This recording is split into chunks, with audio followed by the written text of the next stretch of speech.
Ministério da Cultura e Sabesp, por meio da Lei Rouanet, incentivo a projetos culturais, apresentam Água com História. Você já parou para pensar nas histórias que as águas carregam? Que além de moldar paisagens, elas também alimentam tradições e inspiram suas comunidades. Eu sou Pablo Castelar, diretor artístico do FASA, o Festival de Artes e Saberes das Águas, e este é mais um capítulo do podcast Água com História. Entre o sal e o doce, entre a serra e o mar, entre a história colonial e a pulsação do maior porto da América Latina, está Santos, uma cidade de travessias. Aqui, canais desenham a pele da cidade como veios de memória, enquanto o vai e vem das marés dita o ritmo da vida. Em Santos, cada curva de rio, cada raiz exposta de mangue, cada brisa que sopra dos estuários conta uma história. Ali, o tempo não corre em linha reta. Ele ondula, como as águas que banham a cidade. Neste território de contrastes e confluências, a água não é apenas paisagem, é personagem, ofício, memória e futuro. E é a partir dela que escutamos as vozes que fazem de Santos um espelho vivo da relação entre o humano e o natural. Neste último episódio do podcast Água com História, desta primeira edição do FASA, seguimos o fluxo das águas santistas através das palavras, dos gestos e das músicas de quem vive, sente e transforma essa cidade. Nossa primeira parada foi na fortaleza de Santo Amaro da Barra Grande. Projetada sobre o canal de acesso ao estuário, que hoje abriga o maior porto da América Latina, esta fortificação foi construída em 1584 para proteger a vila de Santos contra invasões de piratas. Neste local, onde o tempo parou, encontramos com Ivanildo Ferreira Guimarães, conhecido como Ivan de Ferraz, violonista, cantor, cordelista, escritor e guia turístico. Ivan nos apresentou os vestígios de um passado marcado pela defesa costeira e pelo encontro entre povos, canhões, canoas, mares e memórias. Esse local ele começou a funcionar em 1584, ficou 320 anos em atividade, chegou a contar com 32 canhões, combateu pirata em 1591, 615, 710, piratas ingleses, holandeses e franceses. Hoje, é um conjunto arquitetônico militar preservado mais importante do estado, é um patrimônio nacional, é um equipamento turístico, tá? E nós ficamos aqui recebendo o visitante, contando a história do local e do nosso entorno, Eu costumo falar, lá ao fundo é São Vicente, atrás a Serra do Mar, Santos está aqui na frente, Praia Grande é acolá. Desse lado do canal continua o litoral Cidade do Guarujá. Seguindo aqui ao cais, logo depois da esquina, nosso porto, que demais é dos olhos da menina, o maior em extensão e em movimentação da América Latina. Por aqui passa navio, barco, lancha, chatinha, faça calor, faça frio, passa a catraia da linha, movimento noite e dia, tem lazer e pescaria de toda a área vizinha. E aí já dá para você ter a noção, a dimensão da importância do mar, para a economia, para as pessoas, para a sobrevivência, enfim.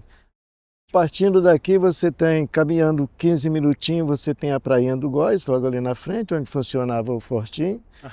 Tem uma trilha, a gente faz essa trilha, até porque às vezes o mar não está muito bom e o barco não consegue funcionar, enfim. Mas tem essa trilha aí com o plano B para você se deslocar da fortaleza, da Prainha do Góis para Santa Cruz, já atravessa para Santos e continua, a vida continua. É o único forte de origem espanhola que nós temos no Brasil.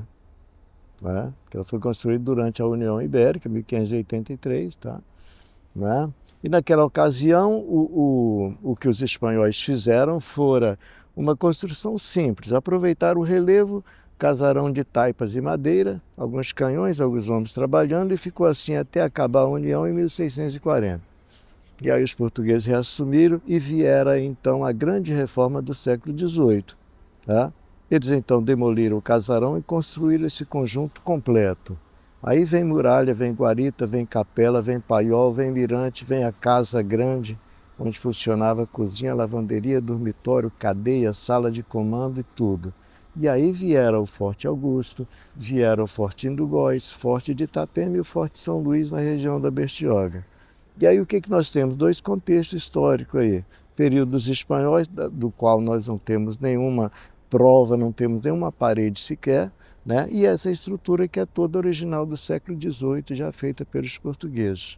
E aí vem o novo jeito de fazer, o novo conceito arquitetônico, né? E aí você já usa o caldo, o sambaqui, o azeite de baleia, pedra, tijolos, barros, enfim, padrão 90 centímetros as paredes, e as muralhas vai de 2 metros a 60 centímetros.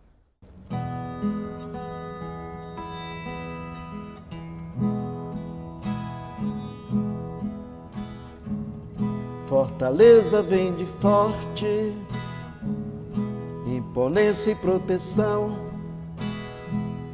respeito de sul a norte, mais que um pedaço de chão.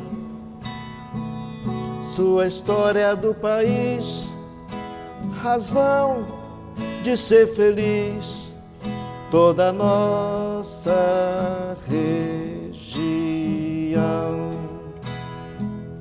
Foi no século XVI, na ilha de Santo Amaro, que a fortaleza se fez, servindo a todos de amparo. Rei Felipe autorizou, Antonelli projetou esse monumento raro. Lugar de luta e vitória, na defesa da nação, exemplo de amor e glória, na beleza do coração. Exemplo de amor e glória, para sempre na memória, sempre em nosso coração. Fortaleza vem de forte.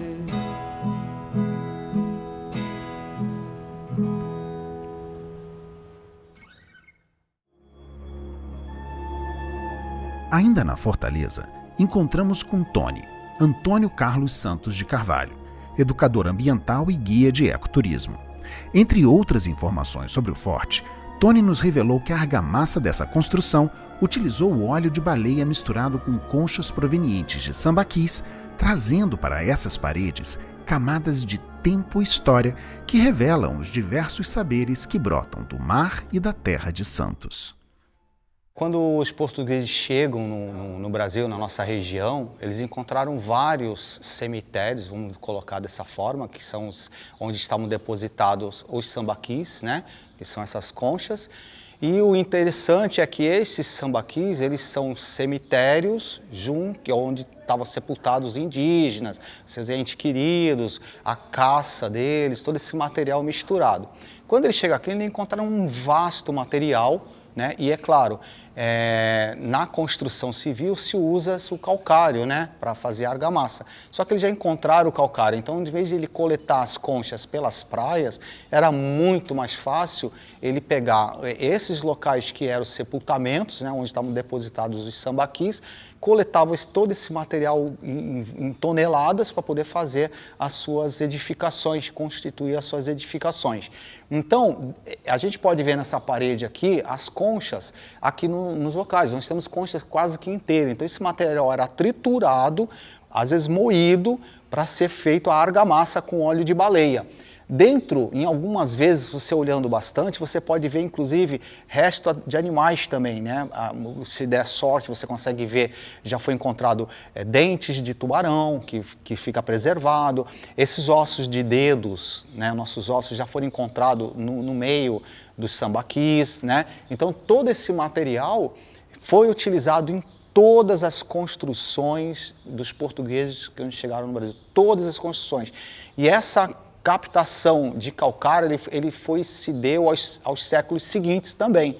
Então, várias construções já muito tempo depois, em Santos, por exemplo, tinham calcário, porque era farto, então era muito mais fácil pegar ali que já estava, né? Você não ia precisar minerar. Então, muitas construções posteriormente à descoberta continuaram sendo usados os sambaquis. Então, alguns locais, como as praias da nossa região que era coberta de sambaquis, hoje não tem mais. Da fortaleza de Santo Amaro da Barra Grande, seguimos para a Ilha de Ana, onde conhecemos Eduardo Hipólito Filho, pescador e líder comunitário deste local. Eduardo compartilhou conosco sua intrínseca relação com a água, que para ele é meio de transporte, sustento, lazer e espiritualidade. Bom, nossa relação com a água já começa no nosso deslocamento. A gente necessitamos, o deslocamento por água. Aqui o acesso é só pela água, Esse local é um lugar extremamente diferente. É uma ilha de pescadores, tem um diferencial. Todo mundo sobrevive da pesca ou complementa a renda com a pesca. Então a água aqui para nós moradores é fundamental. Por quê? Porque dela nós retiramos o nosso alimento, mas também alimentamos muita gente. Que todo pescado no estuário é vendido no mercado de peixe, na colônia de pescadores e por terceiros, e também servindo para alimentação. Eu acho que a gente tem que cuidar, a gente, como eu digo, um todo, das águas, Preservar mais, poluir menos, porque o convívio com a água, e essa grandiosidade que é a água para transporte, para alimentação, para sustentabilidade, até para o progresso mesmo, a gente não teria como sair e viver sem esse marzão, sem as águas. A gente teria que ter muito amor, muito carinho com as águas, que sem elas seria impossível a sobrevida aí, a vida no mundo. Após nossa conversa com Eduardo, Rogério Ferreira Rocha, articulador e líder da cultura da pesca artesanal desta região, nos levou até os manguezais de Santos para falar da sua importância para a fauna local e para os modos de vida tradicionais deste território. Ameaçados ao longo dos anos pelo crescimento urbano e pela poluição, esses ecossistemas resistem como verdadeiros berçários da vida marinha. Os manguezais são ecossistemas litorâneos que intermediam, ficam entre o mar e a terra firme. A importância dele é fundamental, porque existem algumas espécies marinhas que a reprodução é feita nesses locais, como o camarão. O camarão, ele cria fora dessa área, mas as larvas do camarão vêm para essas áreas para se desenvolver, para crescer, para depois, posteriormente, voltarem para o mar. Então é uma região fundamental para a vida e para todo o ecossistema, porque nos manguezais nós temos aí peixes, ostras, camarões, alguns animais, aves, muita diversidade de aves e até alguns mamíferos que vivem nessa área. E o que a gente mais faz e luta junto, que eu sou pescador, e a gente luta junto com os demais pescadores e outros órgãos ambientais, é para que essas áreas se conservem, não haja uma destruição, através de algumas empresas que tentam se instalar e acabar com esse ecossistema tão importante para a nossa região e para a vida marinha. E essas comunidades caiçaras, pelo que eu entendo, elas têm uma delimitação de área de construção, elas não podem crescer mais. Então, na verdade, elas estão limitadas à área territorial que elas já têm, até pela própria preservação do mangue, Exatamente. Algumas comunidades, elas têm isso por lei e outras têm dentro da própria comunidade. Que nem na Ilha de Ana, são 52 ou 53 casas, e alguns moradores, e isso não pode crescer mais. Por quê? A preocupação deles é que as áreas ao entorno, que são de manguezais, sejam preservadas. Então eles mantêm aquele número de moradores, vai passando de geração para geração, mas não pode ser estendido. E outras áreas têm o mesmo sistema, só que aí determinado por lei, que não pode crescer, até por questões históricas, enfim. Hoje eu vivo do mar, vivo da água, né? Então, o que mais me entristece, às vezes, é poder olhar que ela não está sendo preservada, né? Jogam, muitas indústrias despejam, né? Hoje nem tanto, diminuiu muito, até porque existe uma fiscalização em cima disso, mas produtos químicos, o lixo mesmo, inorgânico, né? Que eles jogam diretamente no mar. Então isso tudo acaba trazendo consequências, piorando um pouco a qualidade da nossa água. E o que mais o pescador ou o caiçara faz é proteger isso aí. A gente não quer o nosso escritório, né, sendo bagunçado, não seja um local apropriado para a gente poder desenvolver nosso trabalho. Então, quem mais protege hoje os mares, enfim, oceanos, rios, é o pescador artesanal, porque ele quer preservar isso e ele depende disso, dessa qualidade. De volta a Santos, mais especificamente no Aquário Municipal, encontramos com Marco Aurélio Gatamorta, biólogo e pesquisador que nos mostrou como o aquário é lugar de educação. Ali, espécies marinhas convivem com visitantes curiosos e a ciência se transforma em ponte entre conhecimento e sensibilização. Marcos falou sobre a importância de ensinar desde cedo o cuidado com os mares. Acho que é importante falar que o Aquário Municipal de Santos é o primeiro aquário do país desde 1945. Ele tem uma relação muito íntima com a história da cidade, né? As pessoas lembram do Aquário Municipal de Santos como um ponto de turismo importante. E é nesse lugar que a gente entra do ponto de vista de conscientização. Hoje a gente tem um programa de política pública na Prefeitura de Santos, que é o da cultura oceânica, primeira política pública para entender o papel da cultura oceânica e da relação das pessoas com o mar, promovido no mundo, isso é na ONU, então é registrado. A gente tem trabalhos de educação ambiental feito em todas as escolas municipais para entender um pouco a relação do ambiente marinho com o modo de vida da cidade. E a gente faz um trabalho aqui de manutenção, de manter animais que representam a fauna do oceano ou do litoral sudeste, né? Então a gente vai encontrar uma série de peixes que a gente pode observar aqui no mar. Então, xarel, pampo, diversas espécies de arraia, como raia-prego, raia-ticonha, algumas espécies de moré a gente também encontra por aqui. Então, a gente traz um pouquinho do que está no oceano aqui para dentro para mostrar para as pessoas como são os animais, como eles vivem, do que eles se alimentam e para a gente também entender, esse é o papel dos aquários hoje em dia, né? Promover a educação e também entender um pouquinho sobre comportamento, sobre reprodução, fazer trabalhos de pesquisa científica também. Marcos, me fala também um pouquinho de como o Aquários aqui de Santos estimula na população dessa cidade um pouco a mudança de comportamento em relação às águas, em relação à percepção que eles têm das águas numa cidade que é cercada de águas praticamente por todos os lados. O Aquário Municipal de Santos ele tem um setor, que é o setor de educação ambiental, que faz um trabalho bastante importante com as escolas da cidade, de visitação. Então a gente tem visita de escola não só da cidade, mas do entorno, inclusive.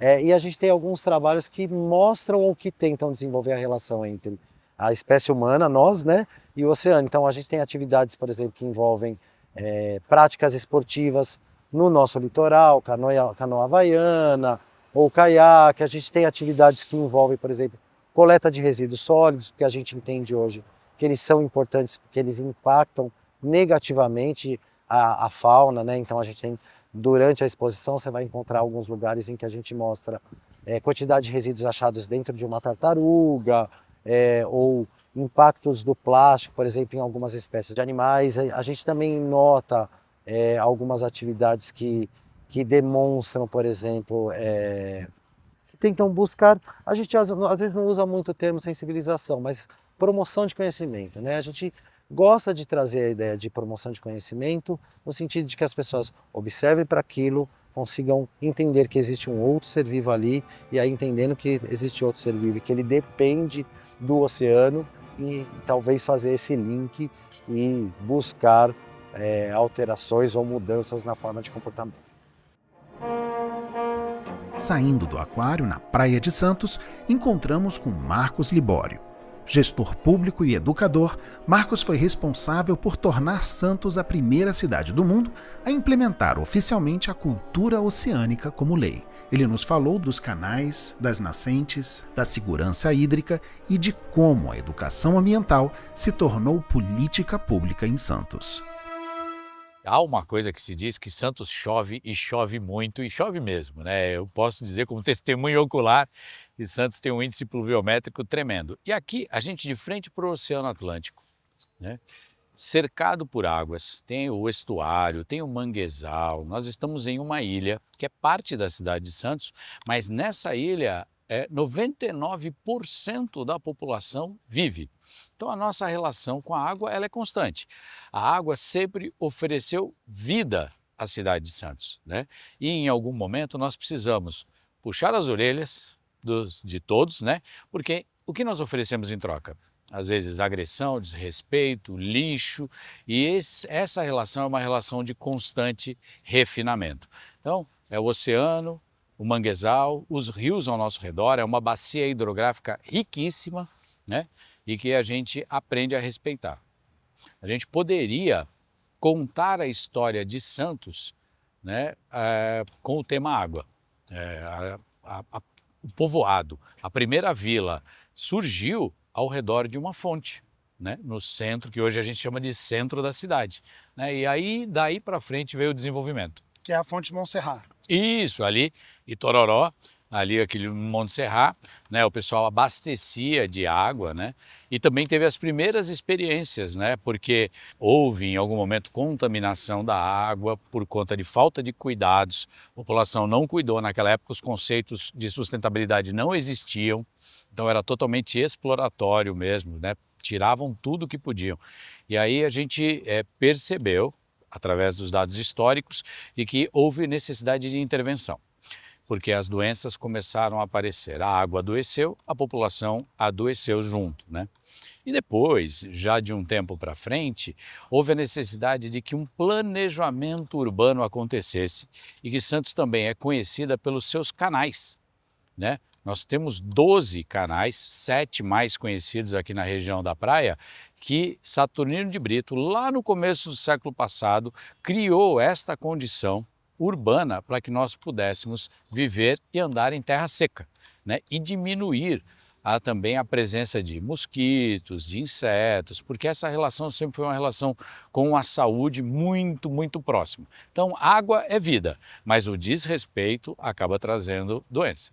Com relação a essa consciência que a gente hoje tem e a gente desenvolve desde a primeira infância, né?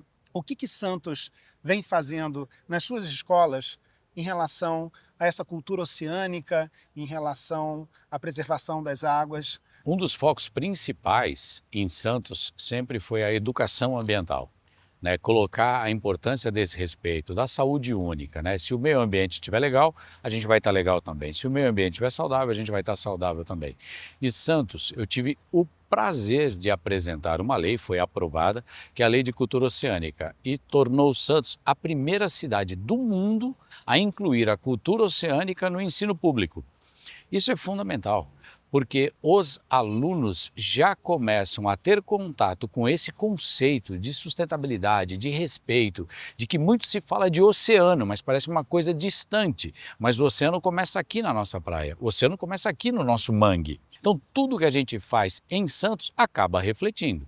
Então, Santos tem uma lei, tem um programa municipal de educação ambiental aprovado na Câmara e já em execução, né?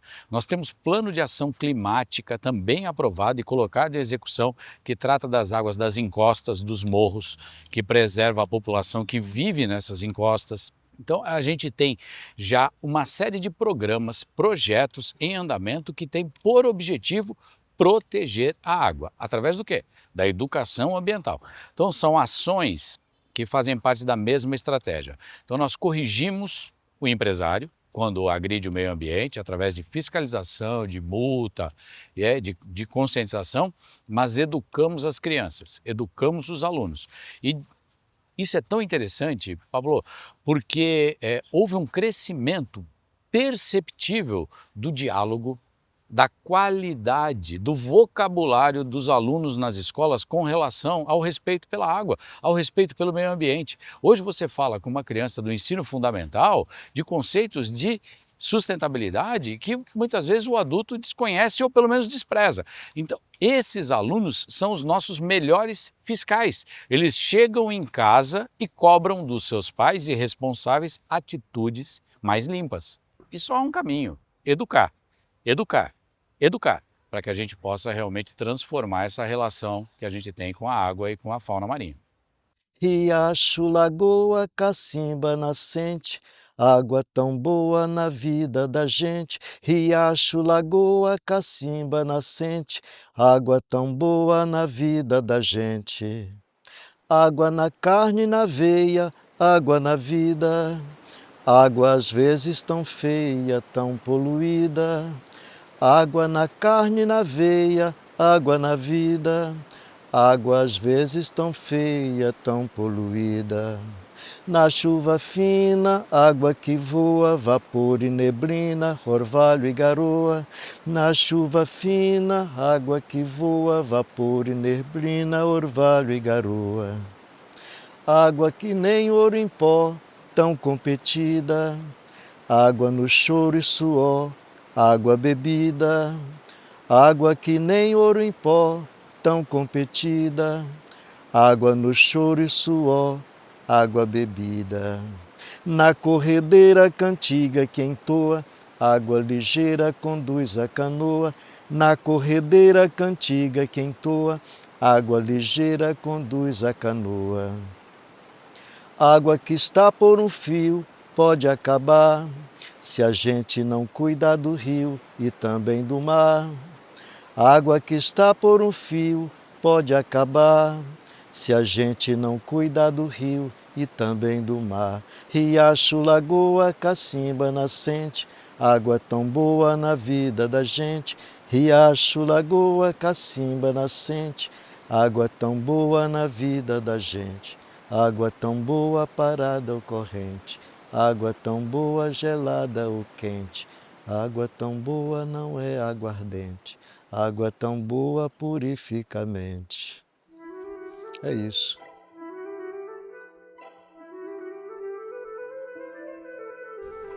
Neste episódio de Água com História, dedicado a Santos, descobrimos que a água é fio condutor de histórias que resistem, reinventam e transformam. Das memórias poéticas de Ivan de Ferraz, as camadas históricas reveladas por Tony, passando pela vida entre marés de Eduardo Hipólito e a força dos manguezais contadas por Rocha, nós escutamos a cidade falar com voz própria. Marco Aurélio nos lembrou do poder da ciência como ponte para o encantamento, e Marcos Libório nos mostrou que educação e política pública podem caminhar de mãos dadas com a cultura oceânica.